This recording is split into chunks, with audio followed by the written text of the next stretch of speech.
Hello दोस्तों, मैं दीपक मिश्रा स्वागत करता हूं आपका अपने यूट्यूब चैनल वो भयानक यादों में।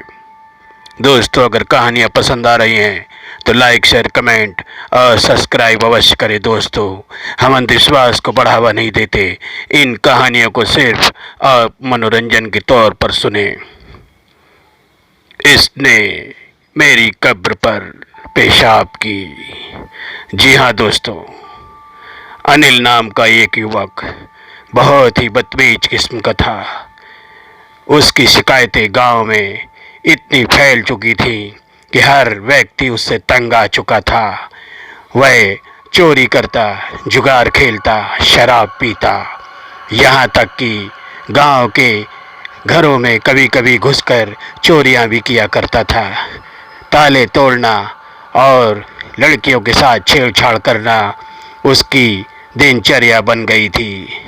एक दिन लालच के वशीभूत होकर वह रात के समय कहीं जा रहा था। रास्ते में उसे एक कब्रिस्तान दिखाई दिया। उस कब्रिस्तान में उसने सोचा कि चलकर देखना चाहिए।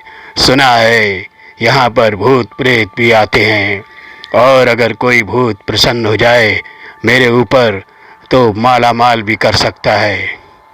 वह डरता तो जरा भी नहीं था और कब्रिस्तान का गेट फांद के अंदर चला गया और उसने अपनी जेब से सिगरेट निकाली और पीने लगा और यहाँ वहाँ घूमने लगा। भयानक आवाज़ों से कब्रिस्तान गूंज रहा था। काफ़ी देर इंतजार करने के बाद उसने सोचा, क्या बकवास लोग कहते हैं, लगता है यूं ही बतंगड़ बनाते हैं बातों का। यहाँ तो साला कोई भी भूत वूत नहीं है। ऐसा धिक्कारते हुए उसने वहीं पर पेशाब करना शुरू कर दिया और वह पेशाब करके आगे बढ़ा ही था कि उसे जोरों का चक्कर आया और वह वहीं गिर गया।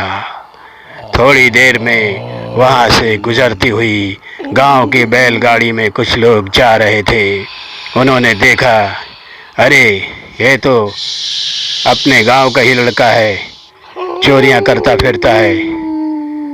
कुछ लोगों ने कहा, अरे छोड़ो, कहाँ इसके चक्कर में पड़े हो, इसके चक्कर में पड़े तो हम भी पुलिस के पचड़े में पड़ जाएंगे, पड़ा रहने दो साले को। लेकिन ये कब्रिस्तान के पास आकर क्या कर रहा था। एक ने कहा, देखो यार, इंसानियत भी कोई चीज़ होती है, चलो उठा ले चलो, इसे छोड़ देंगे गांव की पंचायत में चल के। लोगों ने उसे उठाया और गांव की पंचायत सरपंच के पास ले गए और बताया कि यह हमें कब्रिस्तान के बाहर पड़ा हुआ मिला। दोस्तों, जैसे ही उसने आँख खोली वह जोरों से दहाड़े मार मार के चिल्लाने लगा कि मैं तुझे नहीं छोड़ूंगा, मैं तुझे नहीं छोड़ूंगा। गांव के लोग समझ गए, लगता है इसके ऊपर कोई बुरी बला ने आक्रमण कर दिया है। तुरंत ही गांव के एक ओझा को बुलाया गया। ओझा ने जब देखा और इसे झाड़ा तब बताया कि तू कौन है। ओझा ने पूछा। उसने कहा, इसने मेरी कब्र पर पेशाब की है, मैं इसे जिंदा नहीं छोड़ूंगा। गांव के ओझा ने कहा, देखो इसे छोड़ दो, तुम इसे माफ़ कर दो, यह तो चोर है, यहाँ वहाँ घूमता फिरता है, इसके आगे पीछे कोई नहीं है, अनाथ है एक प्रकार से ये, तुम्हारा क्या जाता है, इसे छोड़ दो। तब उसने कहा, इसे ले जाकर मेरी कब्र के ऊपर अच्छे से सफाई करवाओ और गंगा जल और इत्र छिड़कवाओ, तब जाकर मैं इसे माफ़ करूँगा। वैसा ही किया। इसको होश में आने के बाद लोगों ने इसे ले जाकर वहाँ सफाई करवाई और सब छिड़कवा कर जब वापस आए तब यह हमेशा के लिए बदल चुका था और एक चमत्कार हुआ, यह अच्छे मार्ग पर आ गया और फिर इसने चोरियां करना भी छोड़ दी।